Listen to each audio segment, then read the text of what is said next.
Hello, my name is Michael Joyce of JoycePayne Partners, and I'm pleased to share with you our thoughts and viewpoints for the summer of 2015. As we hit the midpoint of the year, the returns in the investment markets have really been kind of lackluster so far. As we came into the end of June, we had a lot of issues with Greece and with China. The Greece situation, we think, for long-term investors is really just short-term noise. It looks like they're coming to a resolution in the short term, and either Greece will go out of the Eurozone or they'll stay in with a bailout, which, by the way, won't be the last one that they'll need. So we may be back in this situation again in a couple years. But really the impact on most people's investment portfolios is going to be very short term, perhaps even a couple weeks. The China situation has a little bit more implications for long-term investors. What's happened there is the Chinese stock market has really been on a roller coaster. It's really rose substantially in the early part of the year and then declined rather precipitously towards mid-year, although it is still up for the year. And it's important to realize that there's two stock markets in China. Really, there's three stock markets in China if you count the Hang Seng or the Hong Kong exchange. But the two domestic stock markets in China are dominated by individual investors in China, and they are notoriously thinly traded and notoriously volatile. So in and itself, the extreme volatility in the Chinese stock market is not a big concern for us. But what could be a bigger concern is if this turns out to be a precursor to a slowdown in the Chinese economy, which could have global implications. We have often questioned the veracity of economic data coming out of China, but if there is a real slowdown, that could be a problem. The reason we feel for the lackluster returns in the investment markets so far this year has more to do with the rise in interest rates that started in March of this year.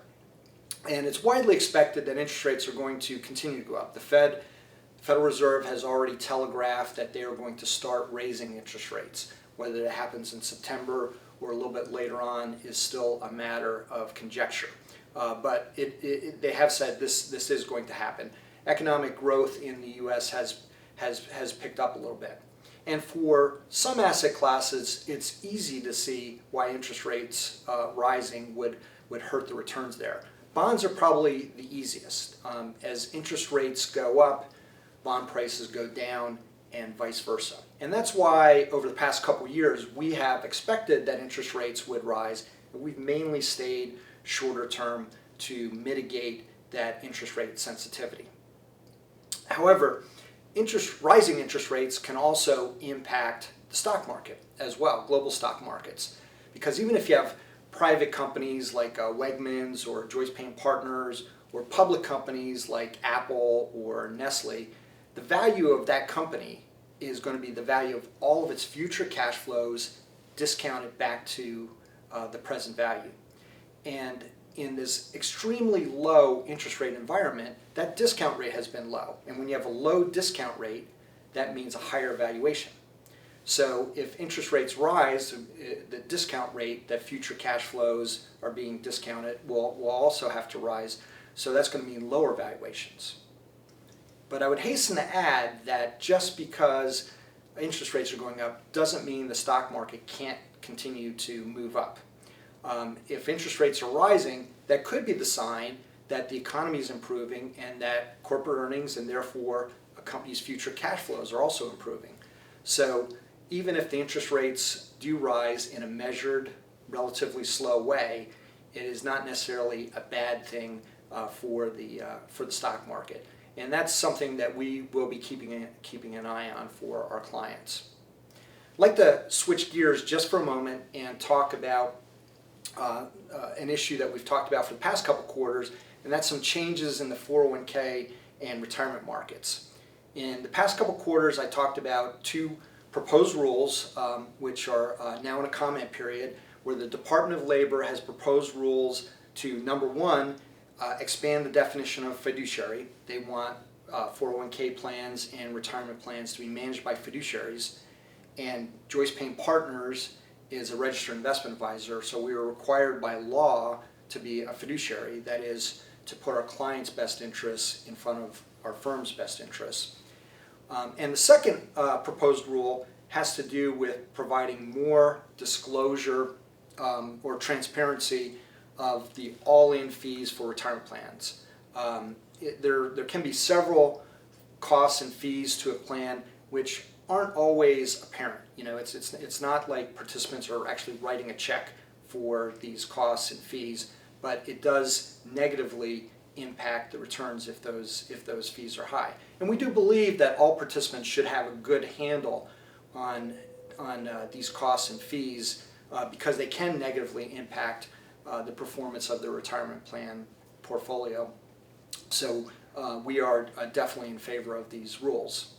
Now, in the past quarter, there's also been a Supreme Court case, Hibbert versus Edison, in which plan participants sued their employer because the employer wasn't reviewing their 401k plan often enough, and they were invested in a higher cost class of securities, a higher cost class of mutual funds than they than they could have otherwise have done. So they had to pay some monetary damages to the participants in the plan.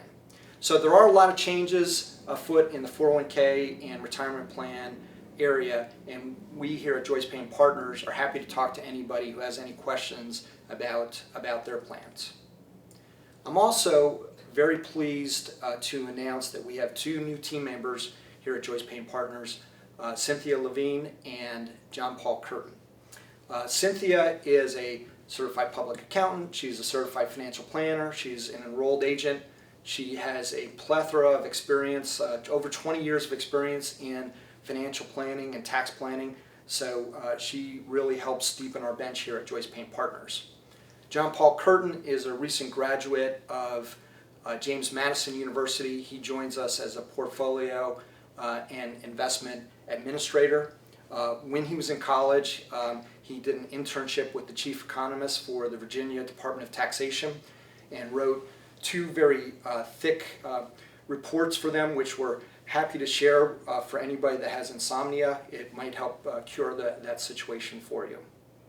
So I've been really pleased to share with you our current views for the summer of 2015. If you want to learn more about JoycePayne Partners, please visit our website, www.joycepaynepartners.com, or follow us on Twitter @JoycePaynePTRS. Thanks and have a great day.